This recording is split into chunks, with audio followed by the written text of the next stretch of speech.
வணக்கம். புதுவை ஆளுநர் இக்பால் சிங் பிறந்த நாளை முன்னிட்டு முதல்வர் ரங்கசாமி ஆளுநருக்கு பூங்கொத்து கொடுத்து வாழ்த்து தெரிவித்தார். புதுவை ஆளுநர் இக்பால் சிங் தனது மாளிகையில் 68வது பிறந்தநாள் விழாவை கொண்டாடினார்.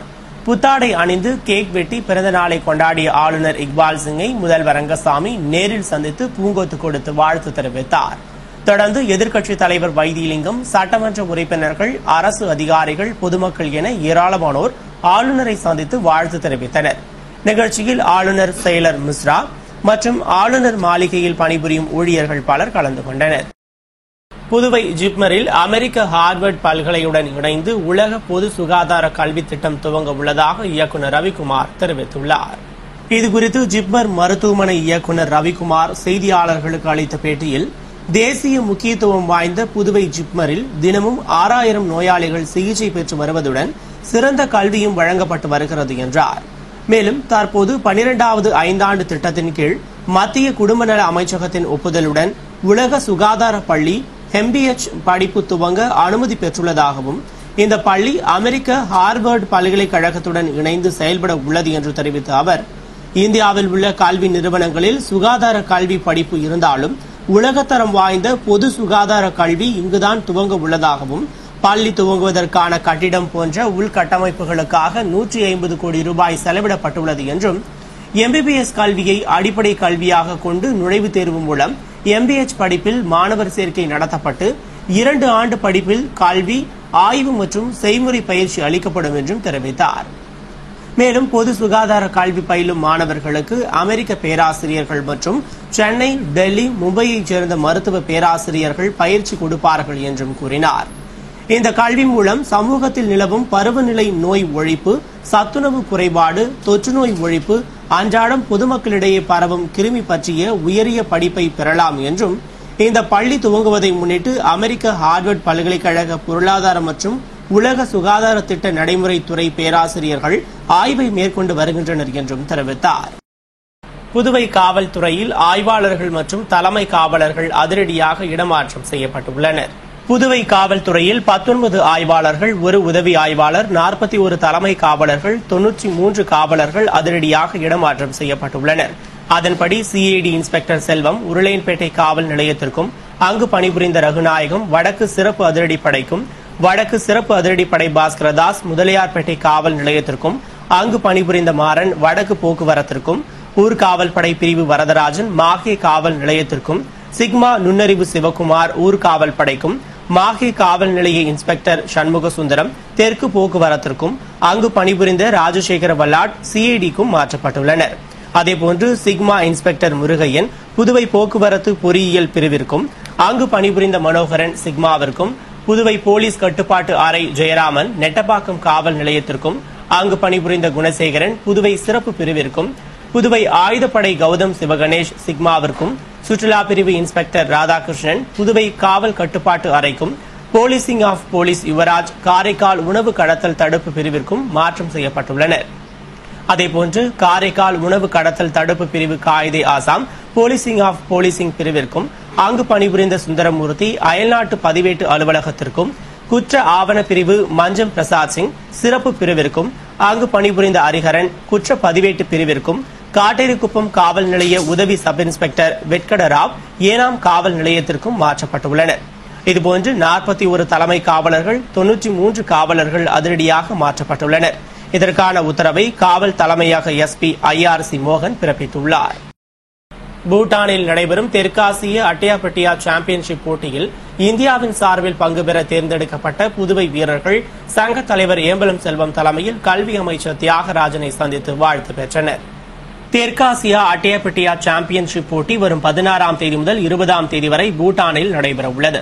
இந்த போட்டியில் இந்திய நாட்டின் சார்பில் பங்கேற்க புதுவையை சேர்ந்த சாரிகா, சிலம்பரசி, ரேவதி, சுரேஷ், முத்துராமன் ஆகியோர் தேர்வாகியுள்ளனர். தேர்வு செய்யப்பட்ட வீரர்கள் அட்டையாபட்டியா சங்க தலைவர் ஏம்பலம் செல்வம் தலைமையில் கல்வி அமைச்சர் தியாகராஜனை சந்தித்து சால்வை அணிவித்து கௌரவித்து வாழ்த்து பெற்றனர். மேலும் வரும் 10ஆம் தேதி புதுவையிலிருந்து புறப்பட்டு பூட்டான் செல்ல உள்ளதாக தெரிவித்தனர்.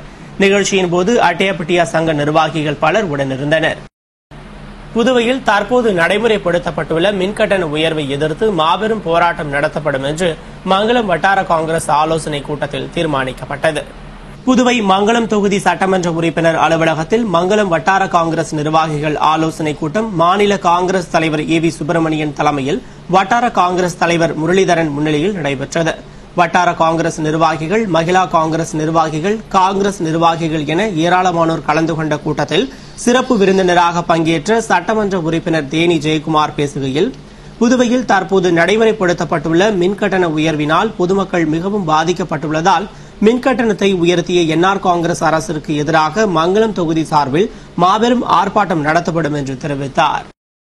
புதுவை வில்லியனூர் அருகே பொறையூர்பேட்டில் நடைபெற்ற தீ விபத்தில் 4 வீடுகள் எரிந்து சுமார் 5 லட்சம் ரூபாய் மதிப்பிலான பொருட்கள் சேதமடைந்தன. புதுவை வில்லியனூரை அடுத்த பொறையூர்பேட்டில் வசித்து வரும் குரு பஞ்சாராஜ் என்பவரின் குடிசை வீடு திடீரென தீப்பிடித்து எரிந்தது. இதனை கண்ட அக்கம் பக்கத்தினர் உடனடியாக தீயை அணைக்க முயன்றும் முடியாமல் தீ மேலும் பரவி அருகில் உள்ள கண்ணன், பழனி, அமாவாசை ஆகியோரது வீடுகளிலும் தீ பற்றியது. இதுகுறித்து வில்லியனூர் தீயணைப்பு துறைக்கு தகவல் தெரிவிக்கப்பட்டது. தீயணைப்பு வீரர்கள் விரைந்து வந்து தீ மேலும் பரவாமல் தண்ணீர் அடித்து தீயை அணைத்தனர். இதனிடையே அப்பகுதி இளைஞர்கள் குடிசை வீடுகளில் இருந்த எரிவாயு சிலிண்டர்களை உடனடியாக அகற்றியதால் பெரும் விபத்து தவிர்க்கப்பட்டது என்றாலும் குடிசைகளில் இருந்த பீரோ, டிவி, கட்டில் உட்பட சுமார் 5 லட்சம் ரூபாய் மதிப்பிலான பொருட்கள் எரிந்து சேதமடைந்தது. இதுகுறித்து வில்லியனூர் போலீசார் மற்றும் வருவாய்த்துறையினர் எரிந்த வீடுகளை பார்வையிட்டு விசாரணை நடத்தினர். இத்தீ விபத்து மின்கசிவு காரணமாக ஏற்பட்டிருக்கலாம் என்று கூறப்படுகிறது. புதுவை அரசு கலை பண்பாட்டுத்துறை சார்பில் நடைபெற்ற சரஸ்வதி சுப்பையாவின் நினைவு தின நிகழ்ச்சியில் அமைச்சர் தியாகராஜன் பங்கேற்று மலரஞ்சலி செலுத்தினார். புதுவை அரசு கலை பண்பாட்டுத்துறை சார்பில் வெள்ளாளர் வீதியில் உள்ள மக்கள் தலைவர் சுப்பையா சரஸ்வதி சுப்பையா நினைவு சமூக விஞ்ஞான நூலகம் மற்றும் ஆய்வு மையத்தில் சரஸ்வதி சுப்பையாவின் 8ஆம் ஆண்டு நினைவு தினம் அனுசரிக்கப்பட்டது. நிகழ்ச்சியில் கலை பண்பாட்டுத்துறை அமைச்சர் தியாகராஜன் பங்கேற்று சரஸ்வதி சுப்பையாவின் சிலை மற்றும் திருவுருவ படத்திற்கு மலரஞ்சலி செலுத்தினார். அவரைத் தொடர்ந்து அரசு கொறடா நேரு, இயக்குநர் மலர்கண்ணன், மன்னர் மன்னன் உள்ளிட்ட பலர் மலர் தூவி அஞ்சலி செலுத்தினர். நிகழ்ச்சிக்கான ஏற்பாட்டினை கலை பண்பாட்டுத்துறை அலுவலர்கள் செய்திருந்தனர். புதுவை சமூக நல வாரியம் சார்பில் காட்டேரிக்குப்பத்தில் நடைபெற்ற கிராம பெண்களுக்கான விழிப்புணர்வு முகாமினை துணை சபாநாயகர் TPR செல்வம் துவக்கி வைத்தார். புதுவை காட்டேரிக்குப்பம் அரசு மருத்துவமனை சாலையில் உள்ள ஏழுமலை இல்லத்தில் சமூக நல வாரியம், சிறுபான்மையினர், இளையோர் மற்றும் பெண்களின் கிராம முன்னேற்ற சங்கம் மற்றும் ஜான்சிராணி மாதர் சங்கம் சார்பில் கிராம பெண்களுக்கான விழிப்புணர்வு முகாம் சமூக நல வாரிய தலைவர் ரேவதி பர்குணன் தலைமையில் நடைபெற்றது.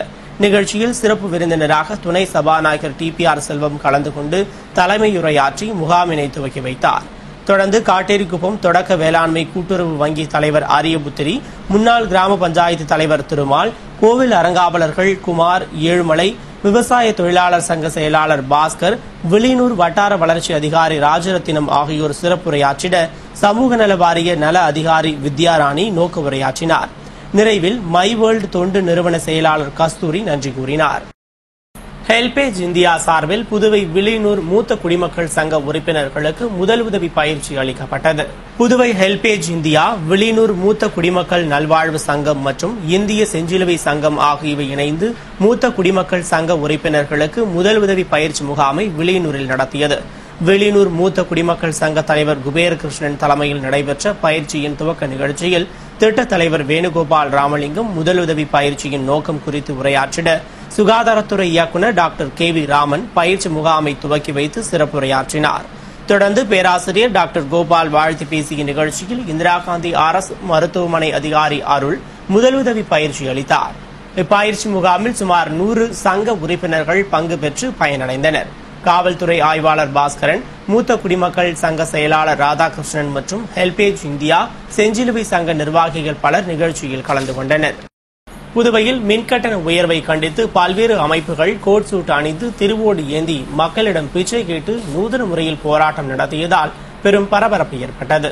புதுவையில் மின்கட்டணத்தை அரசு உயர்த்தியதை கண்டித்து பல்வேறு அரசியல் கட்சிகள் போராட்டம் நடத்தி வந்த நிலையில் பூரான்கள் இயக்கம் உள்ளிட்ட 12 அமைப்புகள் மின்கட்டண உயர்வை கண்டித்து ராஜா திரையரங்கம் சந்திப்பில் கோட் சூட் அணிந்து திருவோடு ஏந்தி பிச்சை எடுக்கும் போராட்டத்தில் ஈடுபட்டனர்.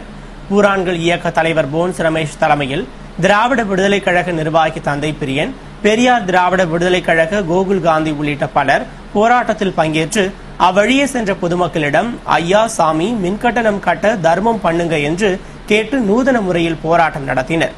இதனால் அங்கு பெரும் பரபரப்பு ஏற்பட்டது. இத்தகவலை அறிந்த பெரிய கடை போலீசார் விரைந்து வந்து போராட்டம் நடத்தியவர்களை அப்புறப்படுத்தினர்.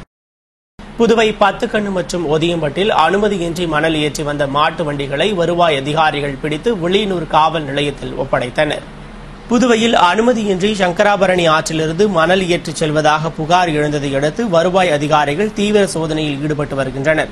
அதன்படி வில்லியனூர் துணை தாசில்தார் பிரித்திவ் மற்றும் அதிகாரிகள் பத்துக்கண்ணு ஒதியம்பட்டு உள்ளிட்ட பகுதிகளில் சோதனையில் ஈடுபட்டிருந்த பொழுது அனுமதியின்றி மணல் ஏற்றி வந்த 4 மாட்டு வண்டிகளை பிடித்தனர். பின்னர் அந்த மாட்டு வண்டிகளை வில்லியனூர் காவல் நிலையத்தில் ஒப்படைத்தனர்.